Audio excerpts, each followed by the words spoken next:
What's up, guys? Welcome back to the show. Thanks for checking out another episode of Casts and Campfires. Make sure to subscribe wherever you are watching or listening. Leave a thumbs up, a good rating or review. It really helps the show out a lot more than you might realize. So let's get into it today. We are talking about fishing line. I've got the three main types of line here today. Whoa, that one's coming unspooled right in front of my eyes. I'll just wrap that around really quick. I'm not going to talk about copolymer, which is a fourth one. I've never used it, and I don't really want to talk about something I've never used before. I feel like it would kind of be unfair because I don't really have any experience with it. I don't really know that much about it. Definitely don't have any lure recommendations to give to you with copolymer. So we're just going to stick to the three main ones: monofilament, fluorocarbon, and braid. So what I want to do is give some of the pros and cons of each of the different types of line, give you a couple of lure recommendations on, what I like to throw on the different types of line to kind of give you, like the title suggests, right, a starter guide to fishing line. So if you're new to fishing, a new angler, and you're like, I don't really know what these different types of line mean, I go to the Walmart fishing aisle or Bass Pro and I'm just bombarded with all these different types of line, and it's intimidating. I don't really know how to make heads or tails of it. I hope that this is a starting point for you. That's the goal here, is for this to be a starting point for then you to move on into, finding what line works best for you and what you like best, right? So let's just start with monofilament, the most basic of lines. It comes on, any of your pre-spooled rod and reel combos, they're going to have monofilament on it. It's very basic. It's a good, beginner friendly type of line. It's very versatile, while also being inexpensive. So a few of the pros of it, like I said, it's pretty versatile, pretty inexpensive.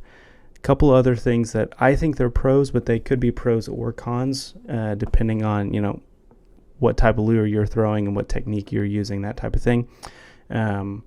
Monofilament does stretch. It has some stretch in it, so it's not going to stretch like a rubber band, but it is going to stretch, which can be a good or bad thing, right? If you're throwing a bait with treble hooks, reaction style bait that you don't want, to rip out of the fish's mouth when you hook set, that's going to be what you want. You want it to stretch a little bit, so you're going to want monofilament, right? Monofilament also floats, which, like I said, for reaction baits or top waters is going to be great because, you don't want the line to sink until your lure does, or you don't want it to sink if it's on top, right?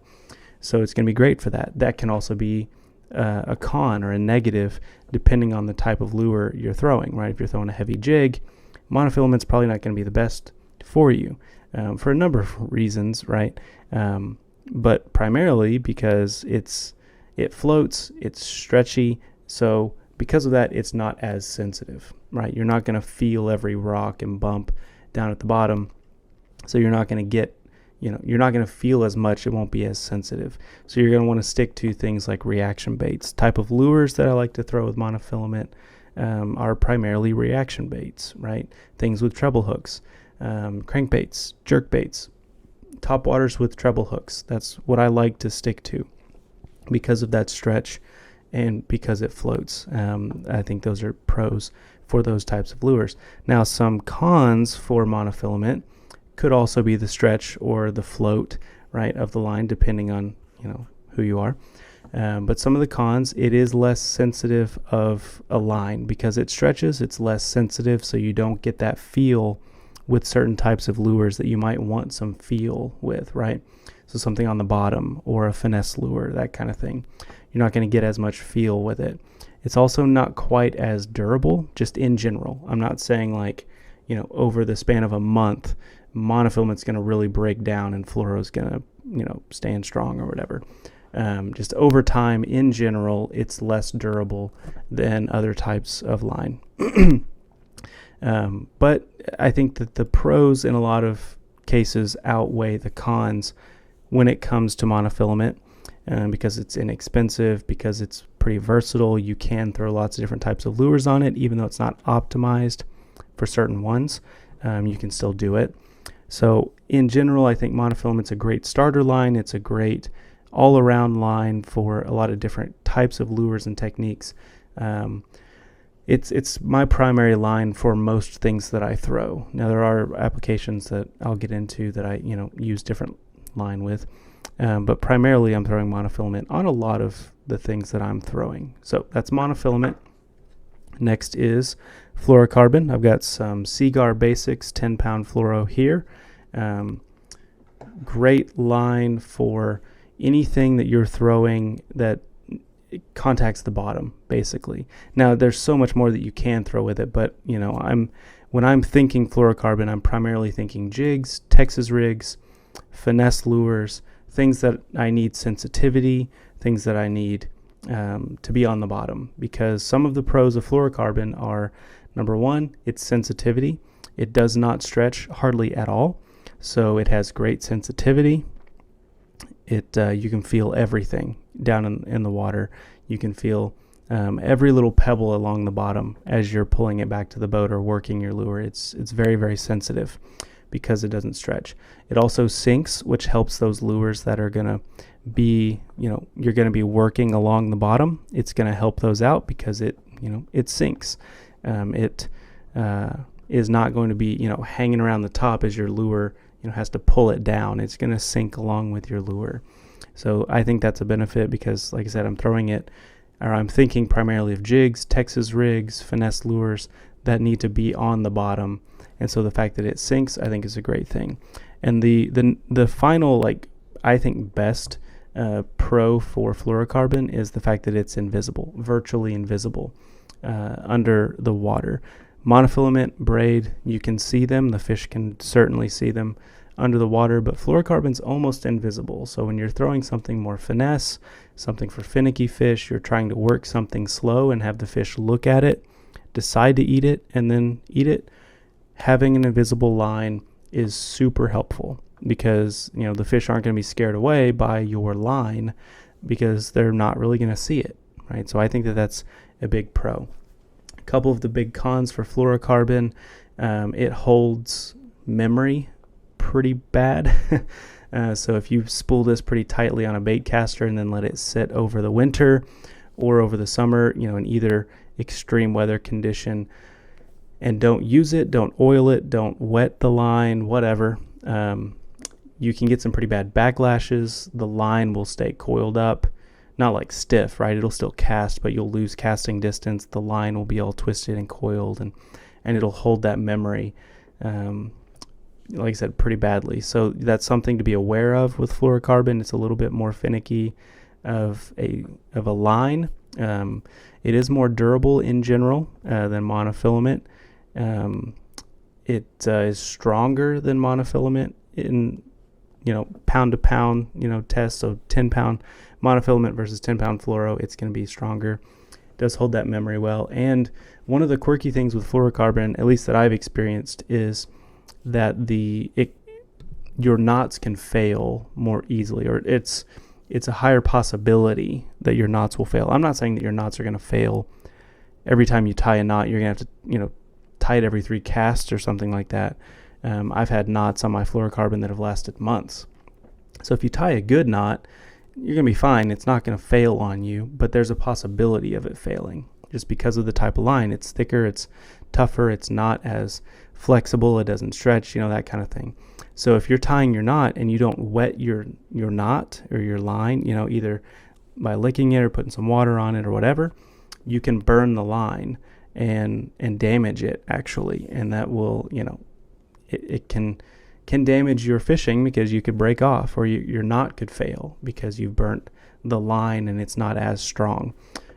So you can have issues with knots. You can have issues with bird's nest and memory in your line, those types of things. I think those are minimal cons, but they are cons to consider when you're using fluorocarbon. Like I said, with whatever certain techniques you're using it for, it is the best option. In general, I don't know if there is a best option of line. It depends on the context, the lure, the situation, what you're trying to do, what the fish are doing. There's a lot of different factors. But I think for its application and for what it's best for, fluorocarbon's obviously best, right? And monofilament's best for what it's best for. All right, now moving on to something that's kind of in its own conversation, but we still talk about it, right? Because it's a popular line type, and that is braid. I've got the Seaguar Tactics here in 50-pound braid. And braid is going to be something, I honestly don't use it a ton. And, for someone who's a beginner angler, it may not be the best option for you. It's not that it's difficult to use or anything like that, especially if you get up in the 50-pound range. It's actually easier to cast and easier, to maintain because there's no memory in it. There's no stretch in it, so it's super sensitive, which is a big plus in my opinion. So there's no memory in it, so, it's not going to coil up or twist or any of that kind of thing. It will dig into itself kind of, and it can cause some, knots and backlashes and things if you're not careful. But braid, it just doesn't have as many applications, in my opinion. So that's why it is a little bit, it's used less for me, right? Because there's fewer applications.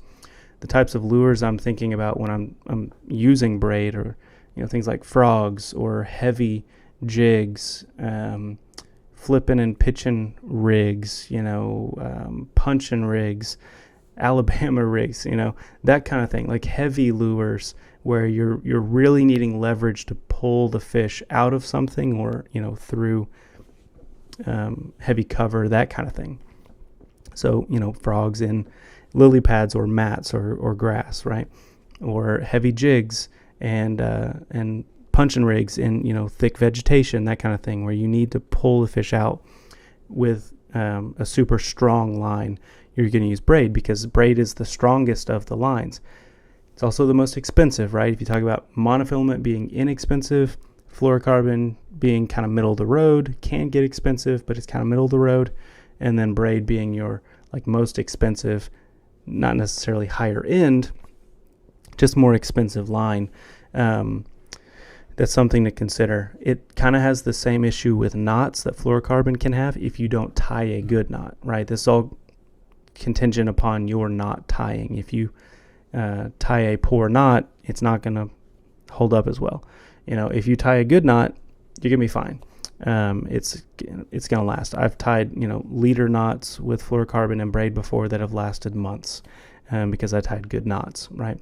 So it all comes down to how you tie the knot, but it does have a tendency, or there's the possibility of your knot failing with braid a little bit more. So the biggest con for braid, other than the knots, in my opinion, the biggest con would be just that it stands out in the water. So where monofilament is kind of hard to see, but it's visible, fluorocarbon's almost invisible, braid sticks out like a sore thumb. It's basically like thread in the water. That's just it's braided line. It's, it's like thread. So it's going to stand out in the water. Now it's why you tie a fluorocarbon leader onto a lot of the lures you use, or if you're using it in thick, heavy cover, you don't need to hide from the fish anyway. They're just seeing the lure, hearing it, whatever. But if you're fishing this in open water or along docks or grass edges or that kind of thing, the fish are going to see your line. Even with a leader, I think they're still going to see it. So you have to keep that in mind as well. I think that's a pretty big con when it comes to braided line, and it really limits you on how you can use it. Still a great line for lots of different applications. Like I said, frogs, flipping, pitching, punching, heavy jigs, that kind of thing. Still a great line for all of those things and more. It's just one that I use less because, like I said, I feel like it's a little limited in what I can do with the type of line. So there you have it, the three main types of line. Those are my opinions, pros and cons of each of the different types. A few of the lures I like to throw on them to kind of give you an idea of what you might use them for, or how you might use them in your fishing arsenal this year. I hope that was helpful for you and that you learned something new, or maybe just learned something that you already knew but had forgotten. Who knows? But maybe it was helpful for you. My goal with these podcasts is always that you learn something or remember something, or something is jogged in your memory that you can take with you to be a better angler, have more fun fishing or in the outdoors, doing whatever you're doing. That's the goal, and I hope that was the case today. Thanks for checking out another episode of Casting Campfires. We will see you on the next one.